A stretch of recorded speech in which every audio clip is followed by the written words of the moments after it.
வணக்கம் மக்களே, வாங்க நம்ம தில் கிச்சனுக்கு போகலாம். திருப்பாகம் இது ஒரு பாரம்பரியமான ஸ்வீட்டு. சஷ்டி விரத நாட்களில் பிரசாதமாக செய்கிறது உண்டு. முருகனுக்கு மிகவும் உகந்தது. சஷ்டி நாட்களில் திருச்செந்தூர் முருகன் கோயிலில் பிரசாதமாக சாமிக்கு படைக்கிற ஒரு விசேஷமான ஸ்வீட்டு.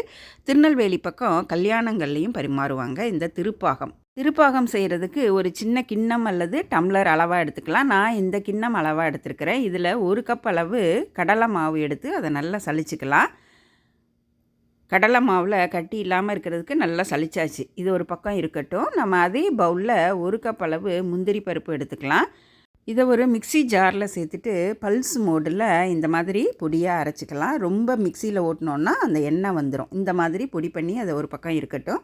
அடுப்பில் ஒரு கடாய் போட்டு காஞ்ச உடனே நாம் சலிச்சு வச்சுருக்கிற அந்த கடலை மாவை அதில் சேர்த்துட்டு மிதமான சூட்டில் கொஞ்சம் வாசனை வர வரைக்கும் அதை வறுத்துக்கலாம். இந்த கடலை மாவு கலர் மாறிடக்கூடாது. மிதமான சூட்டில் நல்ல சூடு வர ஆரம்பித்தோன்னா அது வாசனையும் வரும். இப்போ நாம் ஸ்டவ்வை ஆஃப் பண்ணிடலாம். ஸ்டவ்வை ஆஃப் பண்ணிவிட்டு இதோடு நாம் அரைச்சி வச்சுருக்கிற அந்த முந்திரி பருப்போட பவுடரையும் இதில் சேர்த்துட்டு நல்லா கலந்து விட்டுடலாம்.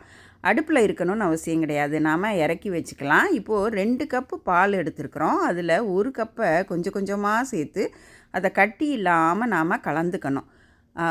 நம்ம எல்லா பாலையும் முதலையே ஊற்றிட்டா ரொம்ப கட்டியாயிரும். கொஞ்சம் கொஞ்சமாக சேர்த்து நம்ம அதை கட்டி இல்லாமல் கலந்துக்கிட்டு மிச்ச பாலை ஊற்றணும். இப்போ நான் 2 கப்பையும் சேர்க்கும்போது நமக்கு அந்த கட்டி கரைகிறதுக்கு நேரம் ஆகும். 1 கப்பு பாலை சேர்த்துட்டு நல்லா கட்டி இல்லாமல் கரைச்சிட்டு அடுத்த கப்பு பாலை சேர்த்துக்கணும்.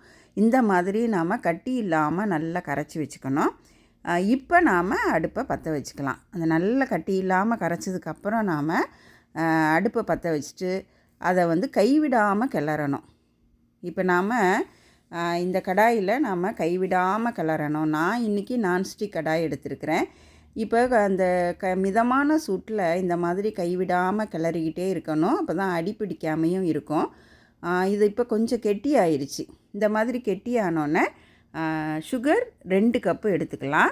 நாட்டு சர்க்கரை சேர்க்குறவங்களும் விருப்பப்படுறவங்க சேர்த்துக்கலாம். இந்த சுகர் சேர்த்த உடனே நம்ம நல்லா கலந்து விட்டுடலாம். இந்த சுகர் சேர்த்ததுக்கப்புறம் கொஞ்சம் இந்த மாதிரி தளர வந்துடும். ஆனால் கைவிடாமல் கிளறிக்கிட்டே இருக்கணும். இப்போ நாம் அந்த கிளற ஆரம்பித்ததுலேருந்து இறக்குற வரைக்கும் இதை கைவிடாமல் கிளறணும். இல்லைன்னா அடி பிடிச்சிரும். இப்போ குங்குமப்பூ கொஞ்சமாக சேர்த்துக்கலாம். இப்போ இதை நல்லா கைவிடாமல் கிளறலாம். இப்போ நல்லா கிளறிக்கிட்டே இருக்கும்போது இது கொஞ்சம் கெட்டியான மாதிரி இருக்கும். இப்போ நாம் 1/2 கப் அளவு நெய் எடுத்து வச்சுருக்குறோம். அதை கொஞ்சம் கொஞ்சமாக அப்பப்போ சேர்த்து அதை நம்ம கிளறிக்கலாம். கொஞ்சம் கிளறிட்டு கொஞ்சம் கெட்டியானோன்னா நாம் இன்னும் 1 டேபிள் ஸ்பூன் சேர்த்துக்கலாம். இந்த மாதிரி அந்த 1/2 கப் அளவு நெய்யும் நாம் கொஞ்சம் கொஞ்சமாக சேர்த்து கைவிடாமல் கிளறிக்கலாம். அந்த கொஞ்சம் கட்டி இருக்குது அப்படின்னா இந்த நெய் நம்ம சேர்க்க ஆரம்பித்தோடனே அந்த கட்டியெல்லாம் கரைஞ்சிரும்.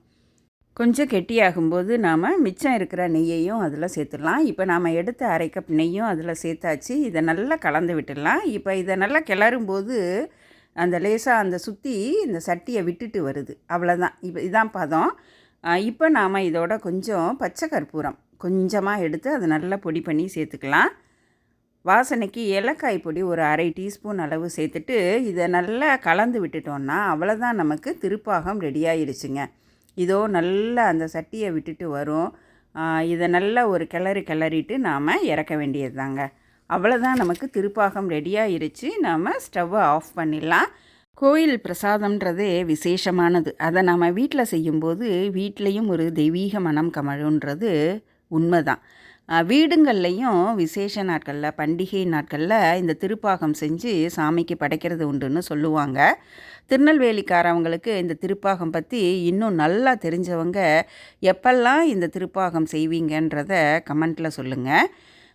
திருச்செந்தூர் கோயிலில் திருப்பாகம் பிரசாதமாக நீங்கள் சாப்பிட்ருக்கீங்களா அப்படின்றதையும் உங்கள் அனுபவத்தையும் கமெண்ட்டில் சொல்லுங்கள். அருமையான இந்த திருப்பாகம் நீங்கள் செஞ்சு பார்த்துட்டு உங்கள் கமெண்ட்டை கீழே கமெண்ட் செக்ஷனில் கொடுங்க. நீங்கள் இது வரைக்கும் சப்ஸ்கிரைப் பண்ணலைன்னா சப்ஸ்கிரைப் பண்ணிவிட்டு அந்த நோட்டிஃபிகேஷன் பட்டனையும் ப்ரெஸ் பண்ணிடுங்க. நன்றி, வணக்கம்.